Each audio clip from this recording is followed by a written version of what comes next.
Bonjour, voici le chapitre sur le théorème de Pythagore où nous allons commencer par un petit peu de vocabulaire et par énoncer bien sûr le fameux théorème. Alors, voici le théorème, appelé théorème ou bien propriété, ceci signifie la même chose, de Pythagore. Si un triangle est rectangle, alors le carré de l'hypoténuse est égal à la somme des carrés des deux autres côtés. Alors, vous voyez bien que les conditions ici de la propriété, il n'y en a qu'une. Il faut absolument, pour pouvoir utiliser cette propriété, que le triangle soit rectangle. Alors, le carré de l'hypoténuse est égal à la somme des carrés des deux autres côtés.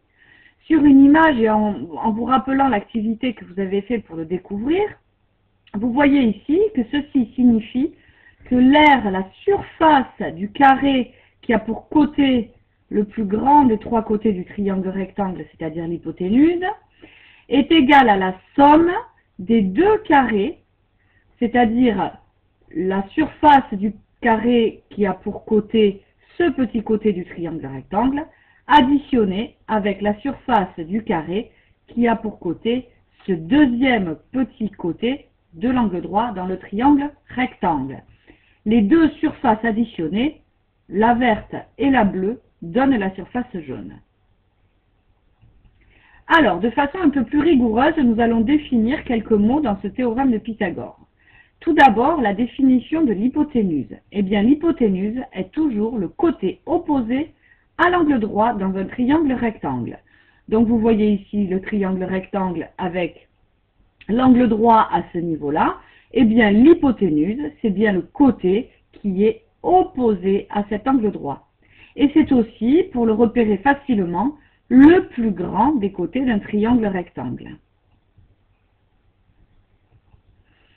Le carré maintenant, qu'est-ce que c'est que ce carré? Alors, on a parlé de surface de carré, mais en réalité, nous allons effectuer un petit calcul, puisque la surface d'un carré, eh bien, c'est le nombre, la longueur du côté, multipliée par elle-même. Donc, nous allons parler du carré d'un nombre.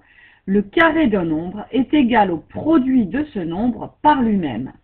Par exemple, voici le carré de 5. Le carré de 5 est 25.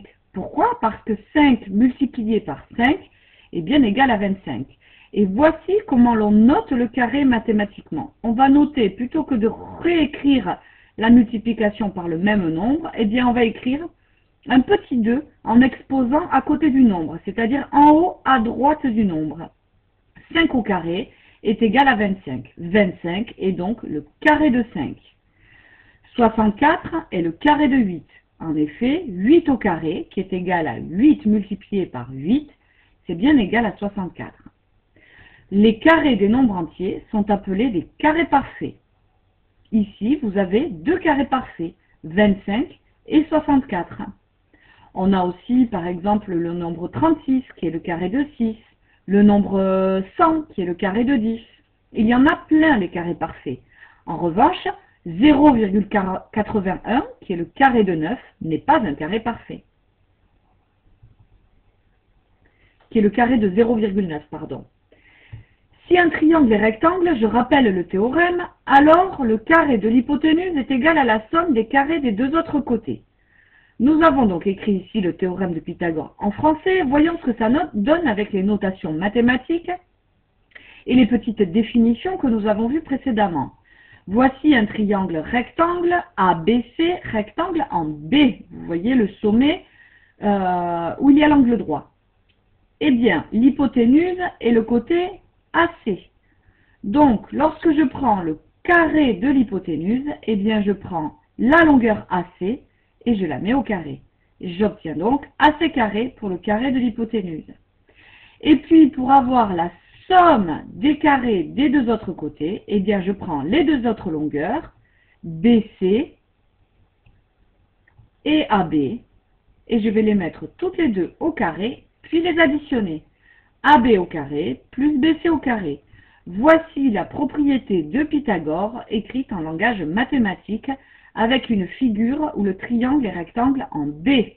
Le carré de AC, AC carré, est égal à AB carré plus BC au carré. Nous pouvons vérifier sur un petit exemple avec des nombres Donc ici, vous avez un triangle rectangle avec un côté qui mesure 3, un côté qui mesure 4, un côté qui mesure 5. Disons que ce sont des centimètres. Voici la vérification que le théorème de Pythagore fonctionne bien. Nous prenons le carré de l'hypoténuse, c'est-à-dire le carré du plus grand côté. 5 au carré, c'est égal à 25. Et nous additionnons les carrés des deux autres côtés. 3 au carré plus 4 au carré, c'est-à-dire 3 fois 3, 9, plus 4 fois 4, 16. 9 plus 16 est bien égal à 25. Le carré de l'hypoténuse est bien égal à la somme des carrés des deux autres côtés. C'est gagné. Voilà pour le théorème de Pythagore. Merci de visualiser la vidéo et de répondre au questionnaire laissé à la suite.